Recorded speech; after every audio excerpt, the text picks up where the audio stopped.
Bueno, bienvenidos, bienvenidas a esta reunión virtual para los que están conectados y para l- para hoy la idea es tratar de profundizar un poco más en el tema de estas teorías, podríamos pensar, o posturas o perspectivas de lo que sucede después de la vida también o antes de la vida, según distintas teorías. Yo les voy a contar un poco lo que he leído, lo que he estudiado como para ver cómo estas distintas visiones encajan entre sí y más allá de, como se dijo en su momento cuando hablamos del Sutra de los Kalamas, si sea cierto o no sea cierto, no nos importa en este momento, vamos a presentar la idea como para discutirla filosóficamente y ver qué pasa.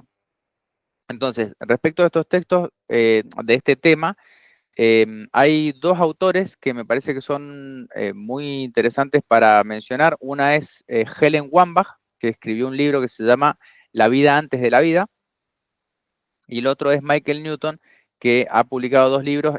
Uno se llama El viaje de las almas, Journey of the Souls, y el otro se llama El destino de las almas.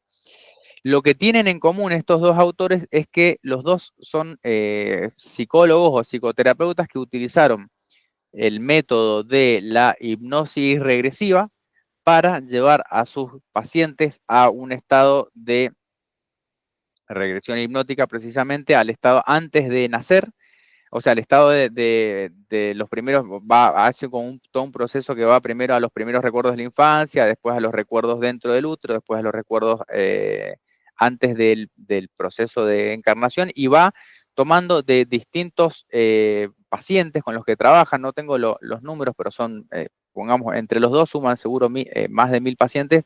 Va describiendo un, un, un- un escenario que se repiten varios elementos en distintos pacientes que tienen como los mismos relatos, independientemente de si es hombre, si es mujer, de su sistema de creencias, si era cristiano, budista, musulmán o lo que sea. Todos más o menos van describiendo distintas escenas o recuerdos de un estado previo al nacimiento.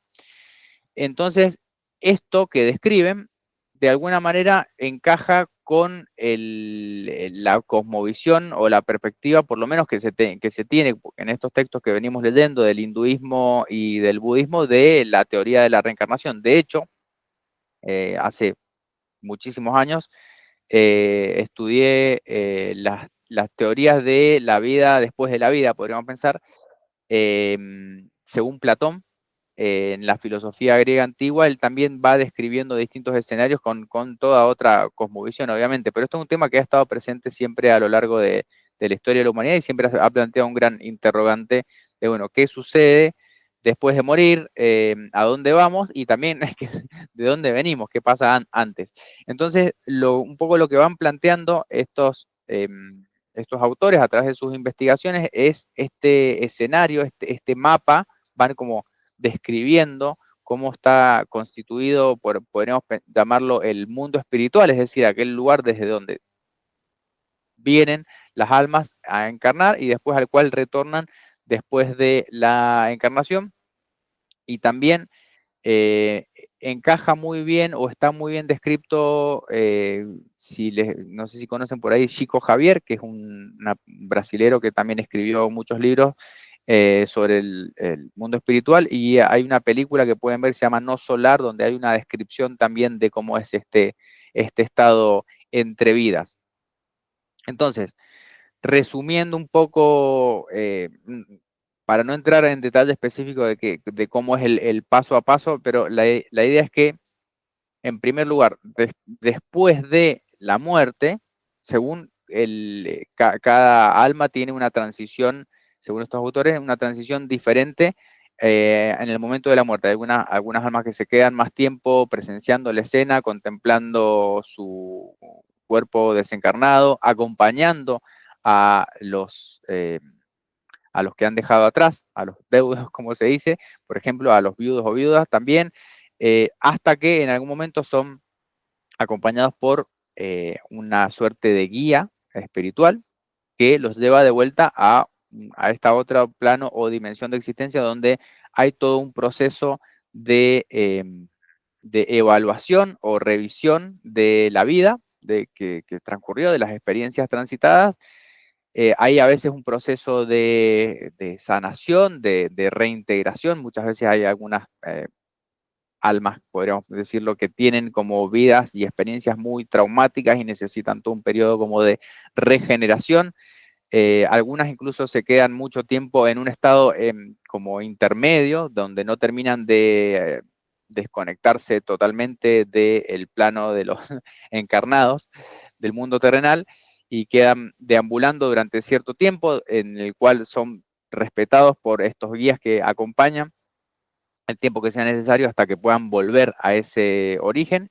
Otras vuelven inmediatamente, no tienen necesidad de quedarse mucho tiempo como haciendo esa transición de despegue del mundo de los encarnados. Y con esta idea de volver de vuelta a este lugar de origen, es decir, el lugar al que se vuelve, según estos autores, después de la muerte, es también el lugar desde el que venimos, que es podríamos llamarlo como mundo espiritual, un estado donde, una dimensión en la que las almas viven y evolucionan y periódicamente regresan a una encarnación para tener sus experiencias evolutivas. Entonces, un poco la idea está como que la experiencia de encarnación es de alguna manera como una suerte de escuela, ¿no? O lugar de aprendizaje para tener experiencias, para evolucionar, que forma parte de la evolución de estas almas que vienen a encarnar. Y estas encarnaciones a veces se dan en grupos, es decir, hay como grupos de almas que se van acompañando vida tras vida, según estos autores, y tomando distintos roles, a veces como parejas, a veces como familiares, como padres, como hijos, intercambiando, pero a lo largo de distintos generaciones van las mismas almas volviendo a encarnar cerca de ese grupo de almas al cual pertenecen, aunque eventualmente algunas almas pueden cambiar de grupo de almas si logran, es decir, si el mismo grupo de almas es como que está como en el mismo nivel evolutivo, por así decirlo, y en la medida que las almas van evolucionando, van quizá cambiando de grupo de almas si hay una diferencia muy grande con el grupo al que pertenece, es decir, hay como una evolución de las almas también grupal, pero también a veces individualmente, si hay un salto muy grande, el grupo de almas al cual pertenece, por así decirlo, esa alma también va cambiando. Y cada alma tiene una suerte de guía, por lo menos un guía, que lo acompaña tanto en el proceso de diseño de la encarnación, o sea, que hay como una idea de que los grandes eventos que van a ocurrir o las oportunidades que se van a presentar, por ejemplo, en algunos de los pacientes en hipnosis regresiva decían, bueno, yo elegí encarnar en esta época como mujer porque quería experimentar el cambio en la cultura respecto de los derechos de la mujer, por ejemplo, cosas así muy puntuales, como que algunas encarnaciones son planificadas y elegidas en cuanto a cuál es el rol que va a tener respecto de otro integrante en ese grupo de almas, o si va a ser de sexo femenino, masculino, el lugar en el que van a ser, etcétera, porque forman parte de su experiencia de aprendizaje, como que cada encarnación tiene, por así decirlo, como una lección o una experiencia, o una o varias importantes para la evolución de esa alma, por eso se diseña previamente antes de la elección. En los textos de Helen Wambach, algunas encarnaciones son más bien como kármicas, en el sentido de que quizá no son tan favorables y son más bien forzadas porque la idea es que, por ejemplo, cuando hay algún alma que ha generado daño a otros, también parte del proceso evolutivo es recibir el mismo daño que uno ha generado en otros para poder tener la experiencia y conocer esa experiencia. Entonces, algunas encarnaciones están como más ligadas a una encarnación más de karma pasado, de experimentar lo que uno le ha hecho a otros, por ejemplo. Entonces, de alguna manera, eso como que justifica o explica por qué algunas personas tienen vidas tan desafortunadas o tan sufridas. Se explica, por ejemplo, unas almas tienen encarnaciones tan cortas o muertes tan tempranas también. explicado a veces desde el punto de vista del daño que se ha infligido a otros, también se experimenta en ese sentido en carne propia con esta idea. También está, por ejemplo, lo que ocurre con algunas almas que no llegan al nacimiento, que solo acompañan a la madre durante la gestación y el embarazo, pero no llegan al nacimiento, pero que sin embargo hay un intercambio energético, hay un contacto entre el alma de la madre y el alma de ese alma que viene a encarnar sin llegar al nacimiento. Brevemente, hay toda una descripción muy interesante de distintos casos que van ocurriendo, pero en síntesis la idea es como estamos acá por un periodo de tiempo limitado, venimos a evolucionar. Esta es como esta idea de la encarnación como una experiencia de aprendizaje, una experiencia evolutiva como escuela, y después de la cual volvemos al mundo espiritual. Hay una etapa de revisión, de reencuentro con nuestro grupo de almas, con nuestros guías. Hay una etapa de revisión también, se habla a veces como una suerte de consejo ante el cual hacemos una evaluación, pero no es como un juicio en el sentido de que se nos condene por nuestros malos actos, sino una revisión como más exhaustiva quizá de aquellas cosas que podrían haber sido mejor. Pero ese consejo existe aparte del guía que nos acompaña. Es como que la figura de guía está tanto en el proceso de diseño de la encarnación que se va a tener, también como en la recepción cuando desencarnamos, quien nos recibe del otro lado, por así decirlo. Y para mí esta idea, así descrita brevemente, encaja muy bien con las visiones hinduistas, por lo menos, y budistas, de la evolución de las almas a través de distintos ciclos de encarnación. Lo que cambia en la perspectiva budista es que en la perspectiva budista está como más concentrada en lo que sería la graduación, es decir, no volver a encarnar, es decir, bueno, liberarme del ciclo de encarnación, porque dice, bueno, la encarnación es sufrimiento, terminemos con esto, es decir, no volver a encarnar, no volver a caer en el samsara, como dice, y buscar la liberación, y de hecho tienen como clasificado el que, por ejemplo, el que entra en la corriente, sotapana creo que es la palabra, es el que a través en sus próximas 7 encarnaciones ya va a liberarse del ciclo de encarnación, es decir, no va a tener que volver a encarnar. No significa que no deje de evolucionar, sino que quizás su evolución ocurre directamente en el mundo espiritual sin necesidad de pasar por la experiencia de encarnación.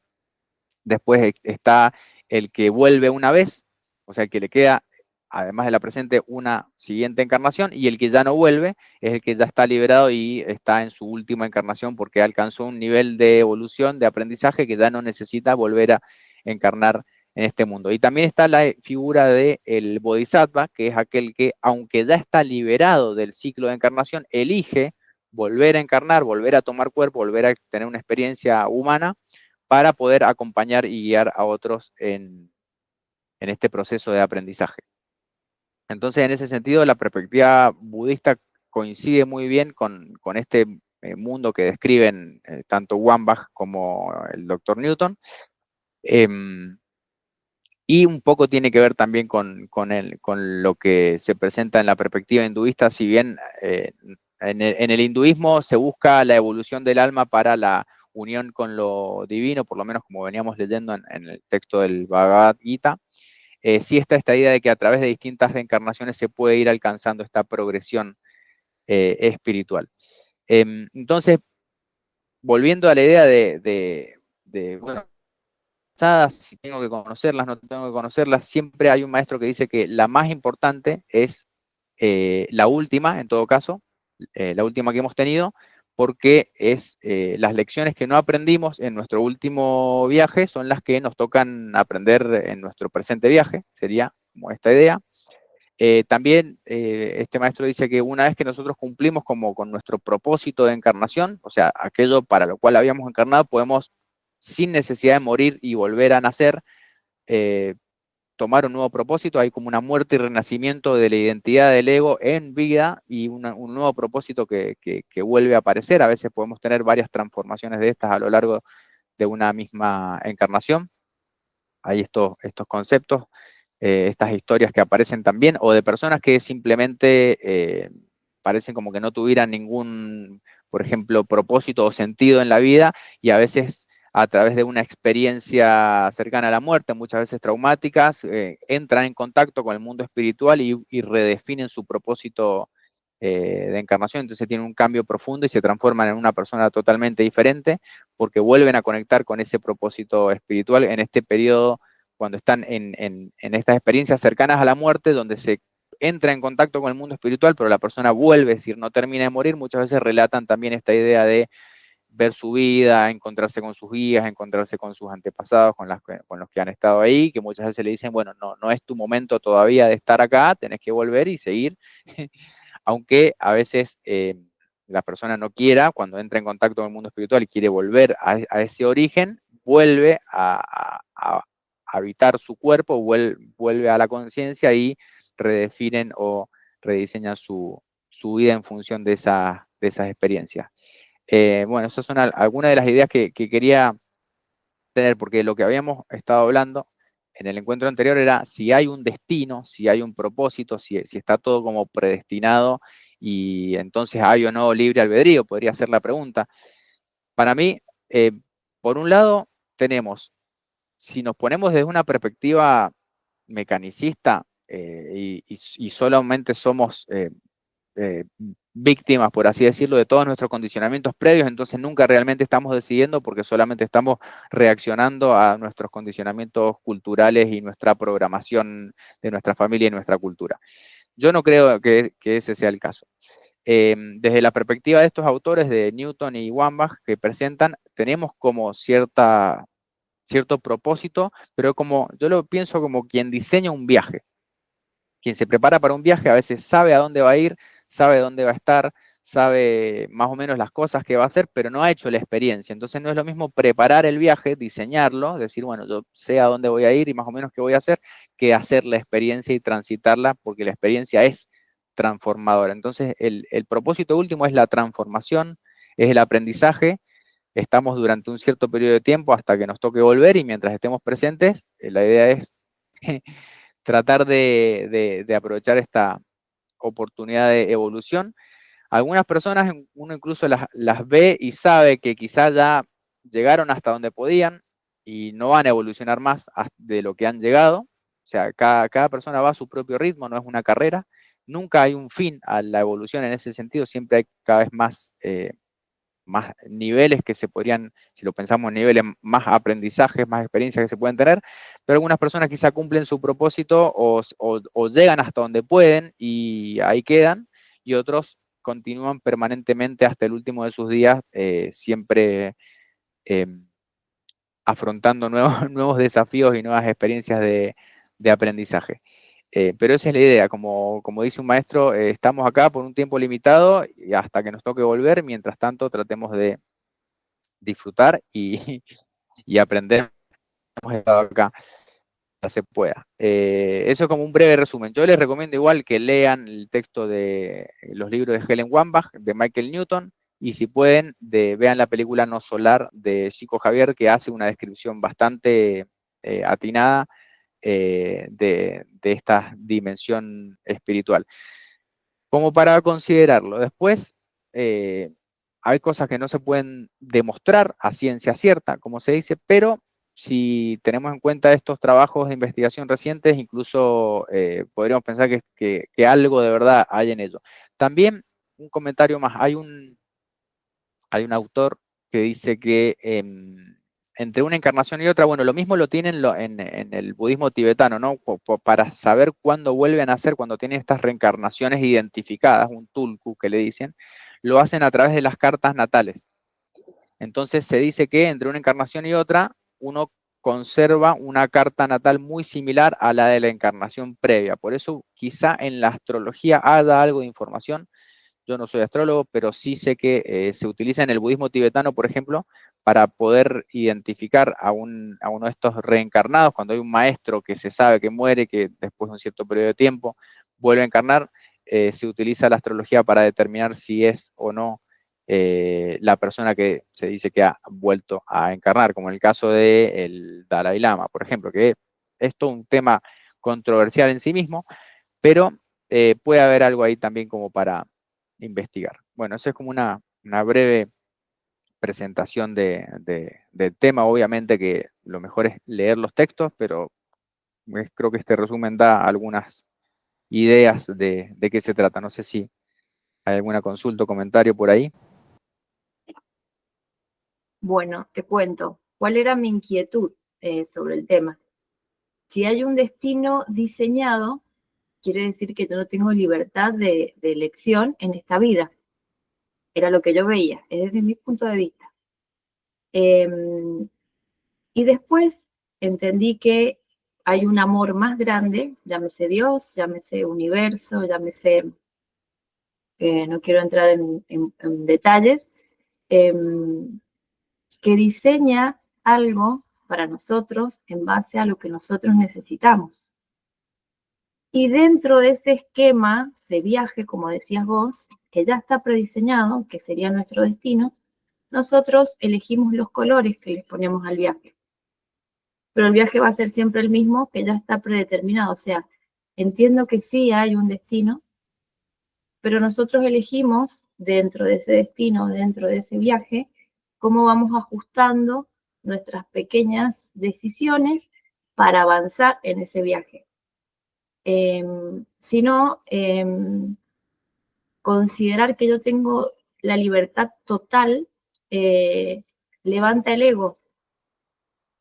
Llega un momento del ego que dice, yo soy el que decido, yo soy yo, y en realidad hay algo mucho más grande que yo, que ya decidió lo que mejor convenía a este ser en esta vida. Si yo llego a poder bajar un poquito el ego y entrar en un estado de humildad, puedo ver, cuesta pensar que estoy limitado a un destino, pero en realidad lo que tendríamos que pensar es que estamos acompañados por un amor más grande dentro de un destino y desde ahí nosotros podemos elegir cómo ir transitándolo. Ahí está nuestra libertad. Bien. Sí, dicen de hecho que uno cuando diseña su plan de encarnación elige a sus padres, también, incluso los padres también hay como una cuestión de común acuerdo en eso. Entonces es como que si bien puede estar planificado o diseñado, como cuando uno dice, bueno, voy a ir a, no sé, planifica, voy a ir a estudiar o voy a ir a vivir o voy a tener tal experiencia, tener un diseño previo no significa que uno esté condicionado, que uno no tenga libertad, porque en esta teoría es uno elige esos condicionamientos, uno elige la familia, uno elige el momento y el lugar de nacimiento con esta idea, y las experiencias que va a tener, incluso algunas experiencias traumáticas o algunas experiencias quizá provechosas o beneficiosas también como condicionamientos para plantear como un escenario de aprendizaje. Entonces,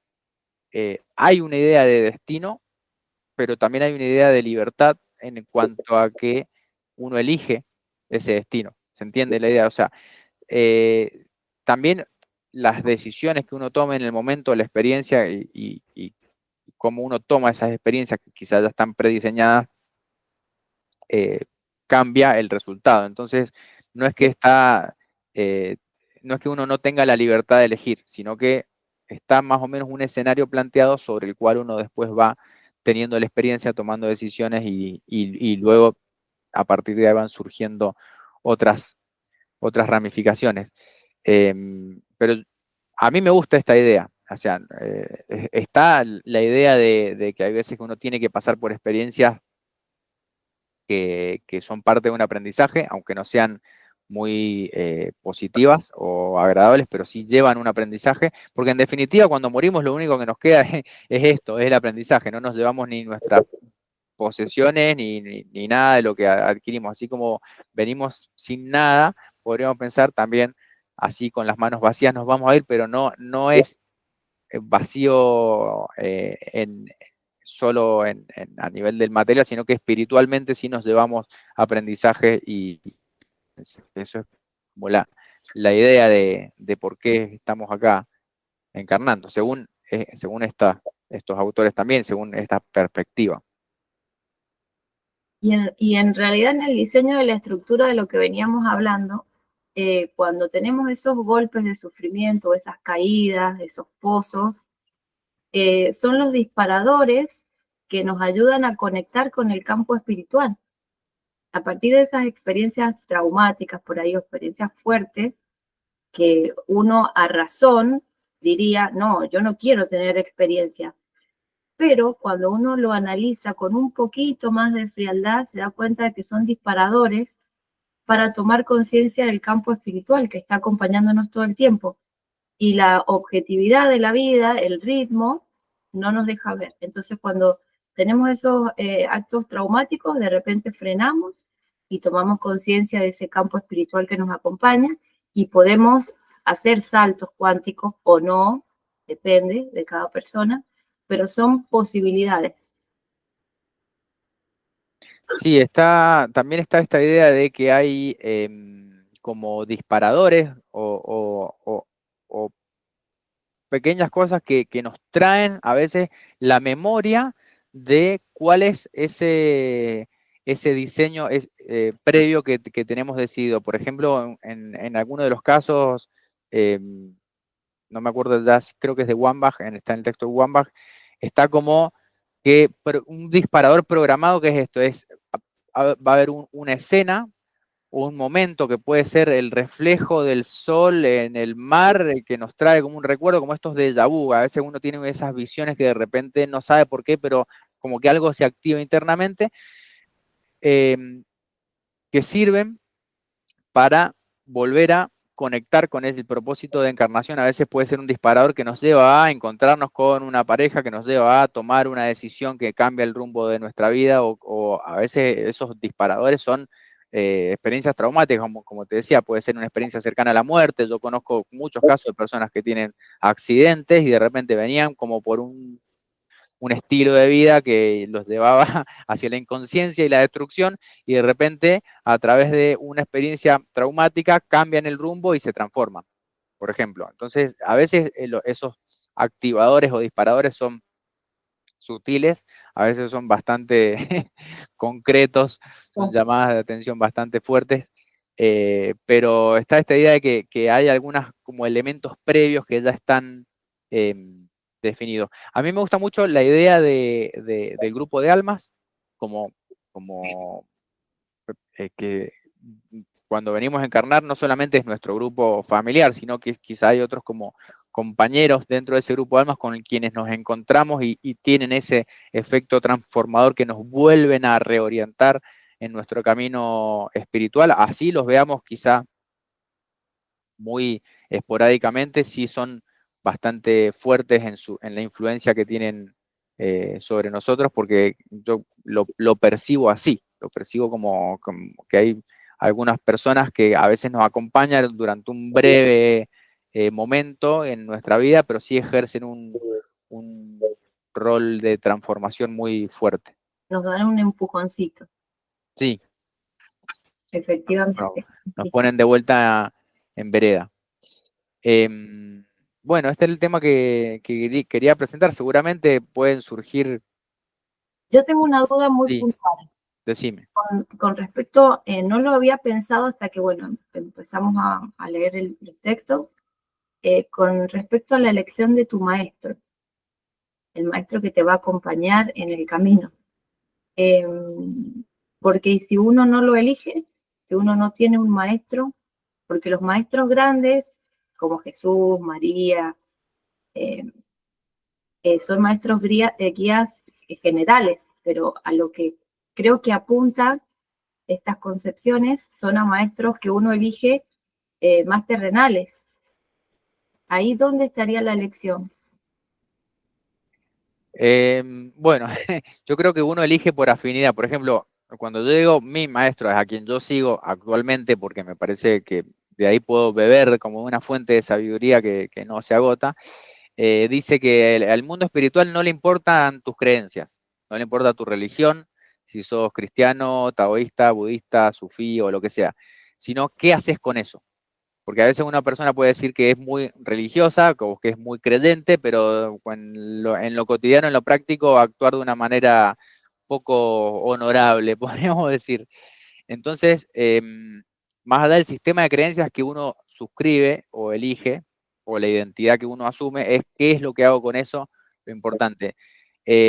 Una de las cosas que mencionaba Michael Newton es que generalmente cuando uno desencarna, cuentan los pacientes, uno se encuentra con un guía que muchas veces asume la forma de un ser querido, alguien a quien le tenemos mucho cariño y que nos recibe en el mundo espiritual, pero que rara vez aparece la figura, o casi nunca en realidad dice, o nunca, aparece la figura de alguno de estos grandes maestros, o de Jesús, Buda, o alguna de estas figuras como más fuertes, sino simplemente es como volver a encontrarse con un miembro de la familia, por ejemplo, con un ser querido en el mundo espiritual. Entonces, nuestros guías de alguna manera son como hermanos mayores que nos ayudan y nos acompañan en nuestro diseño de encarnación, nos acompañan a lo largo también de nuestra, de nuestra vida. También, esto no sé bien en qué texto está, pero está esta idea de que mientras estamos encarnados tenemos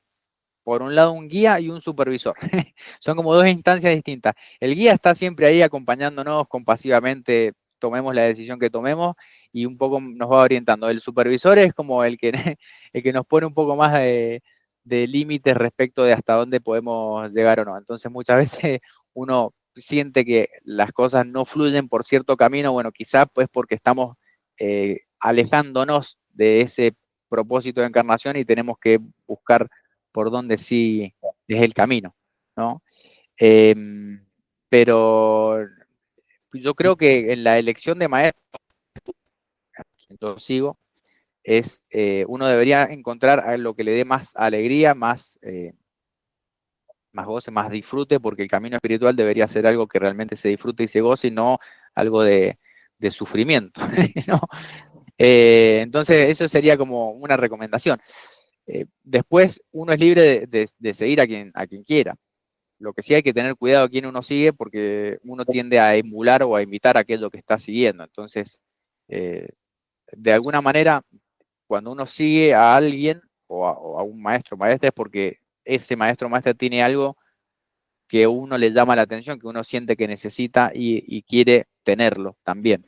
Puede ser esa paz, puede ser ese goce, ese disfrute, esa alegría, esa compasión, alguna habilidad que nos llama la atención, que queremos tener también.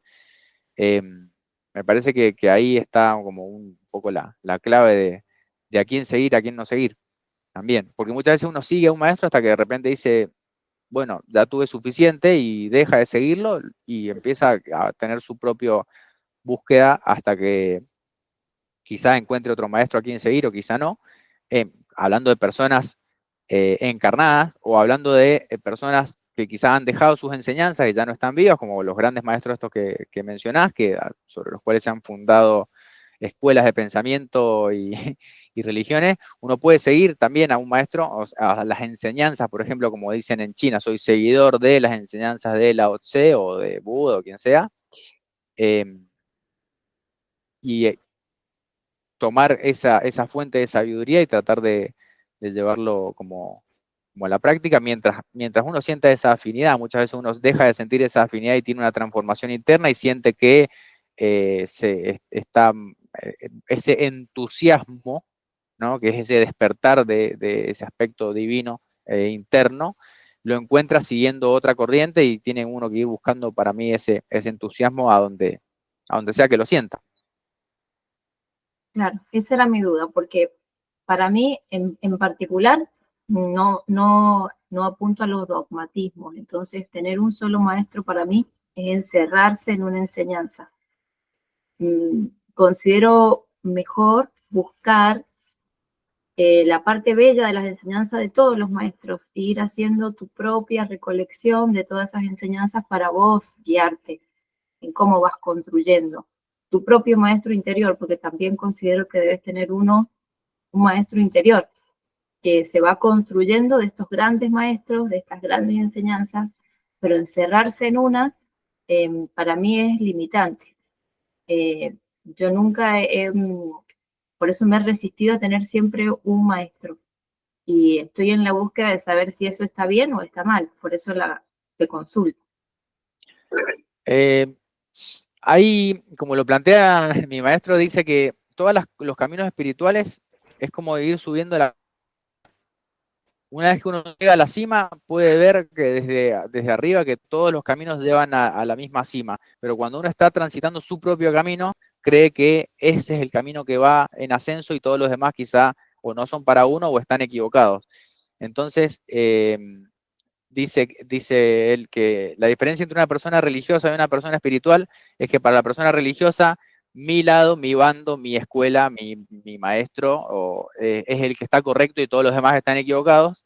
Y para la persona espiritual es todos estamos en lo cierto, todos tenemos una visión que aporta y simplemente persigue su parte de la totalidad. Y entre todos logramos una comprensión mayor. Entonces, la idea está tratar de ser espiritual y no religioso o dogmático para, para estar abierto también. Incluso él mismo menciona que a veces nos vamos a encontrar con personas abiertas a compartir, eh, que están interesadas en conocer otras perspectivas y se nutren también de otras experiencias, y personas cerradas que dicen, no, yo tengo mi visión, mi verdad es la única verdad y quienes no siguen mi camino están equivocados. Bueno, ok, ya veremos quién tiene razón al final. A mí me parece que tener una perspectiva abierta nos da mejores chances de estar en lo cierto que tener una perspectiva cerrada y de elegir una y descartar todas las demás.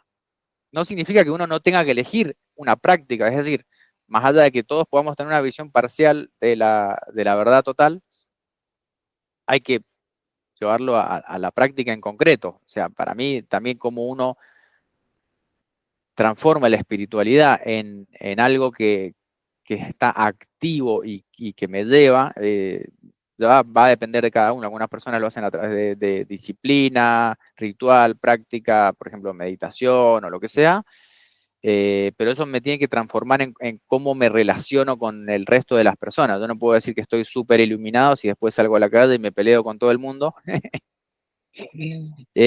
Bueno, todavía queda mucho por andar. Entonces, tener una práctica, tener un camino, no significa tampoco que uno haya llegado a la cima de la evolución. O sea, simplemente decir, bueno, yo tengo esta práctica, tengo este camino y estoy transitando mis dificultades desde donde estoy hacia donde voy. Exactamente. Una vez me hicieron esa observación. Si vos no tenés un maestro, una escuela, un concepto al cual seguir, nunca vas a determinar un método disciplinario que te ayude con un ritmo para llegar a un nivel superior. Y eh, me quedé meditando sobre eso y creía que era limitante. Digo, porque voy a ir en un método, en una disciplina de una sola línea. Si hay un montón de líneas, si hay un montón de formas de llegar a la cima, como hablábamos, ¿por qué me tengo que quedar por aquí? Porque yo caminé antes que vos y sé que funciona, me dijeron. Y entiendo que la experiencia obviamente está viva y tiene sus resultados, pero siempre busco tomar mi propia decisión. Entonces, me parece adecuado observar todos los puntos de vista y ir por donde el corazón o el maestro interior, que para mí es el corazón, te va guiando. Y en ese, digamos, abrir del campo de nuestro anahata, de nuestro corazón, vamos haciendo esa interacción de pasos espirituales en relación a nuestro entorno, que sea congruente, que sea activo lo que yo estoy haciendo por mí y lo que yo estoy emanando para que la sociedad también tenga un beneficio de este amor, de esta espiritualidad, porque si yo voy solo, encerrada en una cápsula, siguiendo leyes, y no voy a trabajar en el servicio devocional que estamos buscando también. Sí, hay una maestra que dice que podemos tener creencias limitantes y creencias liberadoras, que hay que revisar si nuestra creencia nos limita o nos libera, es como, bueno, porque las creencias también se dice que son simplemente pensamientos que repetimos tanto que los terminamos asumiendo como ciertos, pero las mismas creencias pueden cambiar. Entonces está bueno esto de revisar si son creencias limitantes o liberadoras. Yo creo que, en mi creencia, ¿no? O sea, uno no necesita un maestro, en el sentido de sin un maestro uno está perdido. No, creo que hay personas que son su propia guía interna, pero bueno, la gran mayoría, puedo suponer, entre los cuales me anoto, nos puede venir bien tener la guía de un maestro, aunque sea durante un periodo de tiempo a lo largo de nuestras vidas, no digo durante toda la vida, pero sí quizá durante un periodo de tiempo tener la guía de un maestro nos puede ayudar a ir un poco más rápido hasta que quizás ya no lo necesitemos. Eh, entonces, tener un maestro, yo creo que si es un maestro que sentimos que nos hace evolucionar, que nos transforma, que nos guía, creo que aporta mucho, pero si no estamos sintiendo eso, naturalmente dejamos de sentir ese entusiasmo y empezamos quizá a tener una búsqueda más independiente. Eh, a- sí, tener siempre esta guía interna, este discernimiento interno de saber si el maestro que estamos siguiendo está ejerciendo una influencia positiva. Muchas veces puede ser que ejerza una influencia positiva un maestro y después la misma persona deje de ejercer esa influencia positiva porque nosotros ya tuvimos la lección, el aprendizaje que teníamos que tener. Incluso muchas veces hay maestros que ejercen una influencia positiva y de repente, no sé, nos enteramos que su vida personal no son tan perfectos y elevados e iluminados como nosotros esperamos que sean. A veces proyectamos, decimos, no, si es mi maestro tiene que ser un ser iluminado, un ser de paz y amor, y de repente nos decepciona a nosotros y decimos, vamos a dejar de seguirlo. Bueno, esas son proyecciones que uno hace también. Nadie tiene que estar a la altura de nuestras expectativas, pero sí podemos nosotros seguir a una enseñanza mientras nos esté llevando por un camino evolutivo, y cuando ya tenemos suficiente de eso o ya no nos está llevando por un camino evolutivo, cambiar de rumbo, seguir en nuestra búsqueda.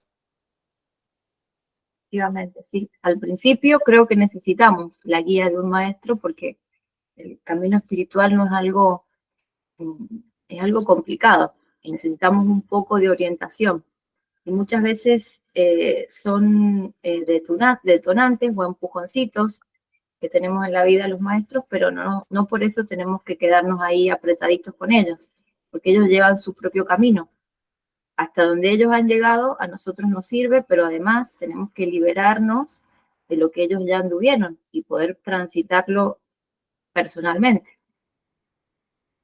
Sí, sí, yo creo que hay que tener como respeto, pero no apego. Me parece que ahí, cuando uno se apega porque construye su identidad alrededor de otra persona externamente, ahí se puede llegar a transformar en una limitación, porque quizá estamos con la posibilidad de expandirnos o de crecer mucho más y nos limitamos solamente a las enseñanzas de una persona y nos fanatizamos con eso. Por ejemplo, ahí sí, las personas se vuelven dogmáticas y dicen, no, yo sigo a este y lo que él dice es lo cierto y todo lo demás están equivocados. Bueno, ahí un poco quizás sea por inseguridad que uno se apega a alguna figura, y no sale de ahí, no sale de esa escuela de pensamiento. Por ejemplo, no, yo sigo al maestro tal y él dice esto, y los que no están de acuerdo con él están equivocados, porque él es la suma de toda la sabiduría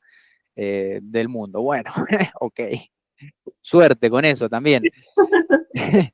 Yo me he encontrado muchas veces con personas, amigos que están con esa actitud dogmática, incluso no en el tema espiritual, sino quizá en otro ámbito, y siguen con mucho dogmatismo a una línea de pensamiento y no salen de ahí. Y quizá es lo que ellos necesitan, pero no por eso dejo que ellos impongan esa verdad absoluta. Sí me sirve para reflexionar, por ejemplo, cuando alguien me dice, esta es la única verdad. Ajá, bueno, a ver, pensémoslo. Analiza. Claro, veamos de qué se trata. Pero sí, hay que tratar de no apegarse y no ser dogmático en ese sentido. Em, bueno, este es un tema que puede seguir surgiendo, dando temas para charlar. No sé si tenés alguna otra pregunta o comentario.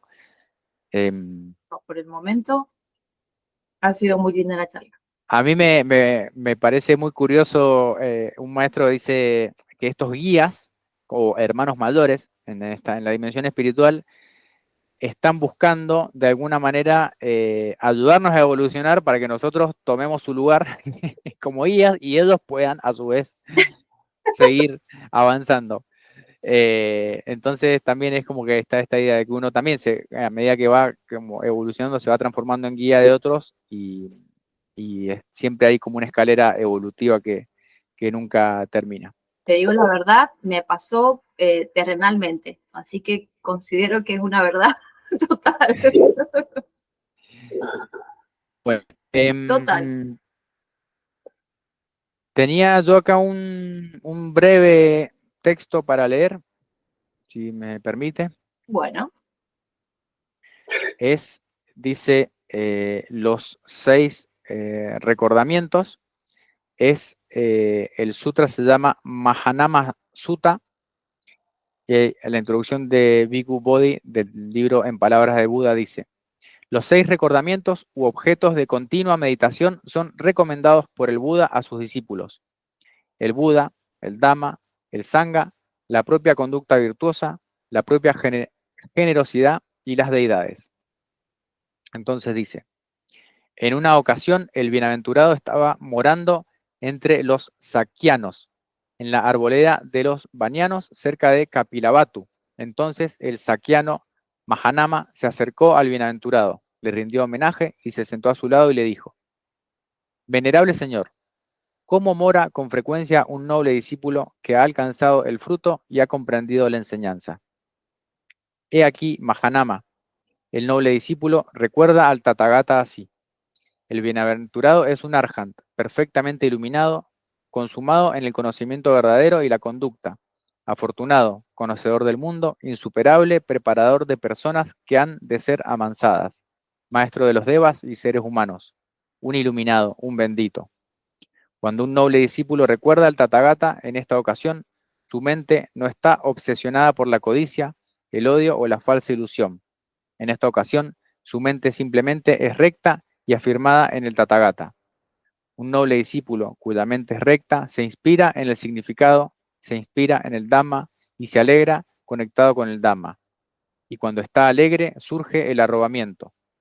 El cuerpo de alguien con mente arrebatada llega a estar tranquilo.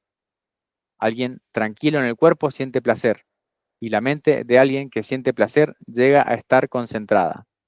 Este se llama el noble discípulo que mora balanceado entre la población no balanceada, que mora sin aflicción entre la población afligida, al igual que alguien que entró en la corriente del Dhamma, desarrolla el recordamiento del Buda. Además, Mahanama, el noble discípulo recuerda al Dhamma así: el Dhamma está bien expuesto por el bienaventurado, es directamente visible, inmediato e invita a uno a venir. Es aplicable y personalmente experimentable por el sabio.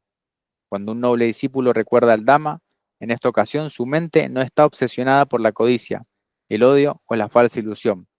En esta ocasión, su mente simplemente es recta y afirmada en el Dhamma. Un noble discípulo cuya mente es recta desarrolla el recordamiento del Dhamma. El Dhamma también se puede interpretar como todas las enseñanzas que nos ayudan a crecer espiritualmente. Entonces está hablando de las 3 joyas: el Buda, el Dhamma o las enseñanzas, y la tercera es la comunidad o el Sangha, dice.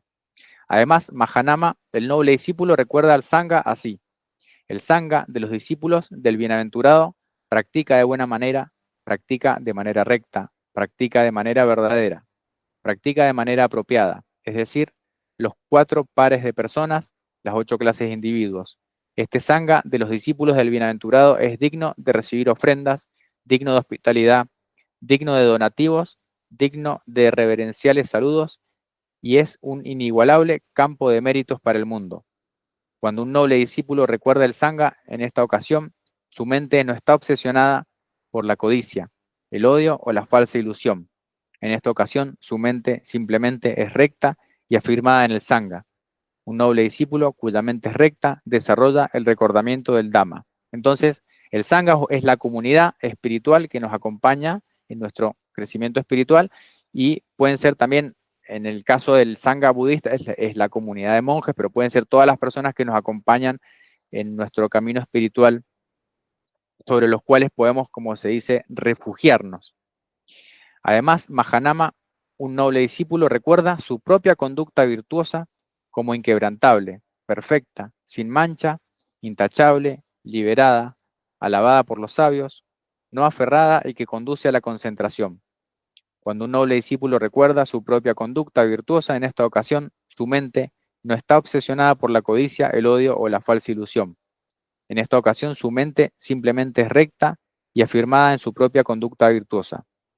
Un noble discípulo, cuya mente es recta, desarrolla el recordamiento de la conducta virtuosa.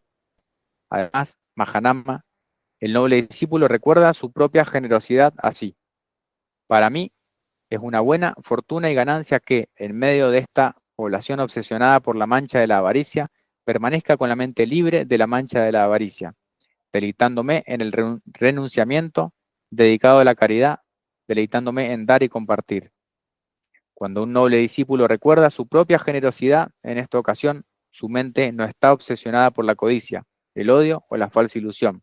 En esta ocasión, su mente simplemente es recta y afirmada en su propia generosidad. Un noble discípulo cuya mente es recta desarrolla el recordamiento de la conducta virtuosa. Además, Mahanama, el noble discípulo, recuerda a las deidades así.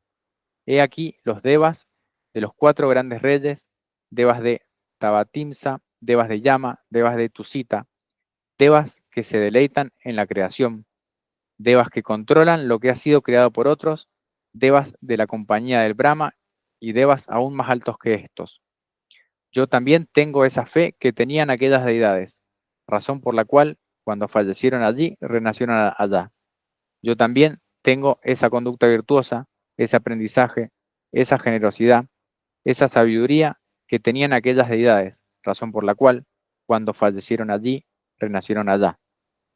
Cuando un noble discípulo recuerda a las deidades, la fe, la conducta virtuosa, el aprendizaje, la generosidad y la sabiduría, tanto en sí mismo como en aquellas divinidades, en esta ocasión, su mente no está obsesionada por la codicia, el odio o la falsa ilusión. En esta ocasión, tu mente simplemente es recta y afirmada en las deidades. Un noble discípulo cuya mente es recta se inspira en el significado, se inspira en el Dhamma y se alegra conectado con el Dhamma. Y cuando está alegre surge el arrobamiento, el cuerpo de alguien con mente arrebatada llega a estar tranquilo. Alguien tranquilo en el cuerpo siente placer, y la mente de alguien que siente placer llega a estar concentrada. Este se llama el noble discípulo que mora balanceado entre la población no balanceada, que mora sin aflicción entre la población afligida. Al igual que alguien que entró en la corriente del Dhamma, desarrolla el recordamiento de las deidades. Mahanama, un noble discípulo que ha alcanzado el fruto y comprendido la enseñanza, mora precisamente de esta manera. Bueno, acá termina entonces el Mahanama Sutta. A mí me parece interesante, además de las 3 joyas, que es el Buda, el Sangha y el Dhamma, que sería como la idea de que la iluminación es posible, el Dhamma como las enseñanzas que nos llevan a ese camino y el Sangha como la comunidad que nos apoya y nos acompaña. Menciona las deidades, pero como diciendo, así como ellos, con esa conducta virtuosa, aprendizaje, generosidad, sabiduría, yo también puedo cultivar esas virtudes, con la idea de que muchas veces en distintas tradiciones está lo devocional, está la deidad, la divinidad como proyectando afuera para que quizá yo no tengo suficiente autoestima como para saber que puedo cultivar esas virtudes en mí primero, pero sí proyectándolo afuera puedo dejar que me influencie y tratar de emularlo. Entonces está el recordamiento de las divinidades, de la generosidad, de la conducta virtuosa, del Sangha, del Dhamma y del Buda, los 6 recordamientos. Bueno, esto era lo que tenía para compartir hoy. No sé si queda por ahí algún otro tema para conversar o comentar. Si no, podemos dejar acá y seguimos la próxima. Así que gracias ahí por estar del otro lado. Y bueno, algo que surge de lo que hemos charlado, bienvenido sea. Cualquier propuesta siempre bienvenida.